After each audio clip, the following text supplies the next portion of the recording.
In this video, I'll show you how to turn this plywood edge into this beautiful, smooth painted surface.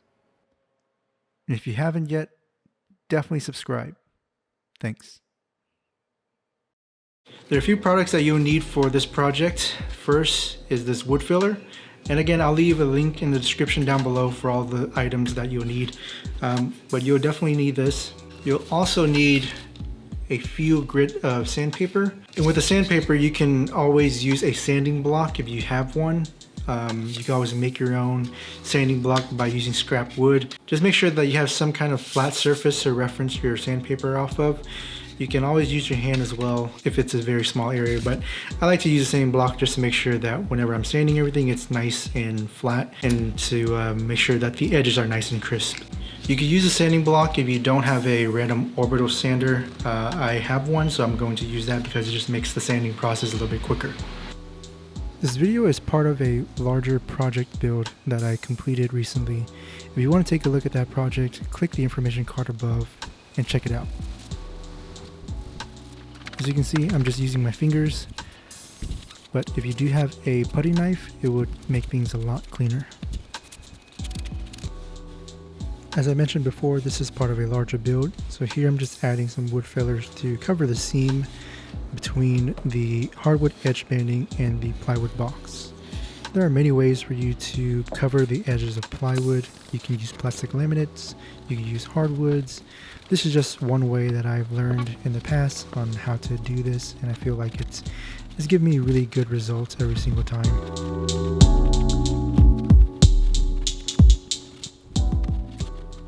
Alright, so I got the layer of wood filler here to cover the entire edge of the plywood. The key thing here is you don't want to apply too much because it takes a lot longer to dry. With this wood filler, it takes about 2 hours to dry if you're applying it very thinly. If you're applying it and it's too thick, it could take up to maybe 6 to 8 hours, depending on how thick you apply it. You want to apply it where it covers the edge of your plywood, and then just leave a little bit more so that if there is any shrinking or if there is any unevenness, you can go ahead and sand that off and it'll be perfectly even. My one recommendation is not to go with the quick dry wood fillers. I personally don't like the results from that. I rather just go ahead and use the longer dry time because I feel like it goes on a little bit smoother and it just gives me a better finish in the end. You don't have to deal with areas where it's going to crack or whether you miss an area or not. This goes on really, really smooth, and that's why I choose to use this over the quick dry stuff. So what I'm going to do now is, now that it is dry,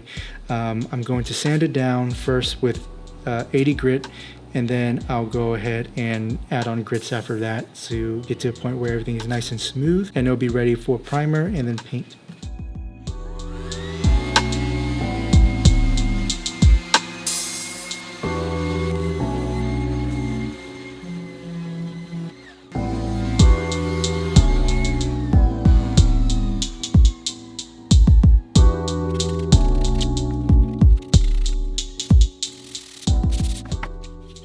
So sand down all of the excess wood filler and the edge is nice and smooth. So the result that you're looking for is when you rub your finger across the edge of the plywood, you don't want to feel any grit or any rough surfaces. So that way you know that everything is nice and filled, and you know that you're going to get a really good smooth surface later when you go to paint.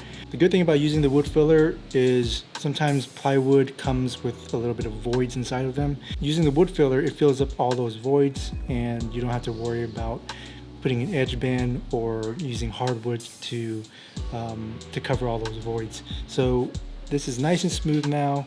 I got it up to, I think, 180 grit, and now we're ready to prime and paint the entire console. So now that I sand down all the wood filler and got everything nice and smooth, I'm going to go ahead and paint the entire console. What I'm going to do is I'm going to apply 2 coats of primer, and then from there I'm going to sand it down with 400 grit sandpaper just to knock down all of the debris that might get stuck in the primer. Then I'm going to use an HVLP sprayer to spray down the actual paint. If you don't have a sprayer, I really recommend that you go rent one or try to invest in one if you're going to do this more often. A sprayer is going to give you the best finish in my experience when it comes to painting furniture or painting any cabinets.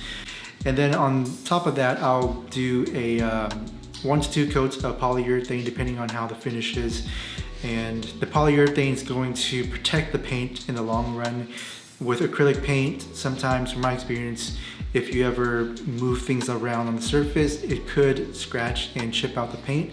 The polyurethane is going to seal the paint and is going to add a protective layer to that paint. That's what I recommend, and that's how I finish my furniture, so let's do it.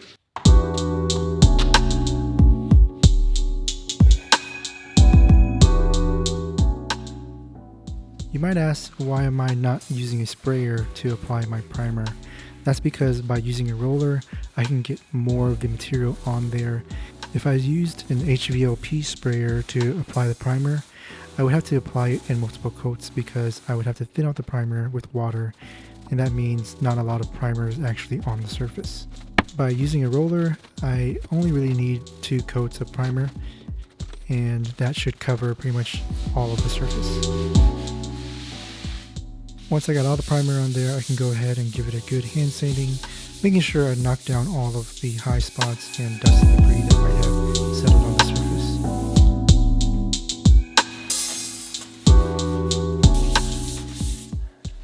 I got the edge of this plywood here primed, and then I sanded down with 400 grit sandpaper, just like the rest of the entertainment console. But as you can see here, you don't really see any of those layers at all anymore. Everything has been nice and filled with that wood filler. You get this really smooth surface across that edge there. There's no real difference between this area here and this area here if you do it correctly and if you properly filled up the entire edge. That's what you're looking for. You want to make sure that everything is nice and smooth. You don't notice the transition in between this surface here and this edge. I'll go ahead and apply 2 layers of paint. I'll sand between each coat of paint with 600 grit sandpaper, and it'll give us a really nice smooth surface there. If you are going to use an HVLP sprayer, just keep in mind that you have to thin out your paint before you actually spray it on. And also you want to make sure that you're using the right spray tip. This is a 1.8 tip. This is what they recommend for my sprayer to spray latex paint, so you want to make sure that you're using the appropriate spray tip to give you the best results. The paint that I'm using is an acrylic latex paint from Sherwin-Williams. It is called Ceiling Bright White.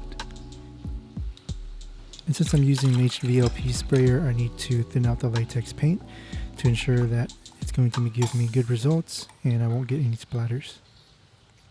I'll use a viscosity cup to measure how long it takes for the entire cup to empty, and based off of manufacturer recommended specifications for latex paint, it's about 25 to 30 seconds.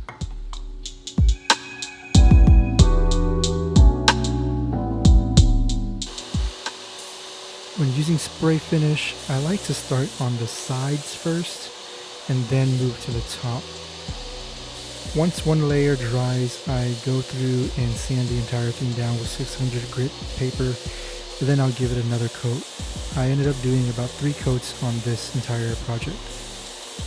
And the purpose of sanding between the paint coats is to make sure that any dust or debris that might settle onto the surface and dries, the sandpaper usually knocks all that down so that you ultimately get a really smooth surface, and that's what you're going for.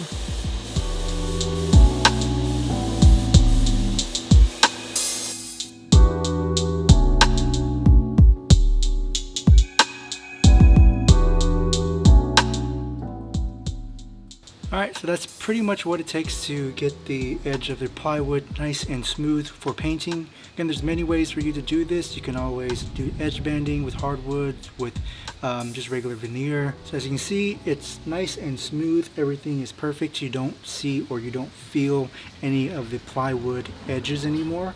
And that's when you know you got a good job done. I do hope that you could take what I've shown you today and hopefully apply it to your next project. It's a really nice and simple way to get the plywood edges ready for paint. So that's it for this video. I do hope that you enjoyed it, and if you did, definitely hit the like button, definitely consider subscribing, and until next time, this has been Bao with Design Craft Workshop. See ya.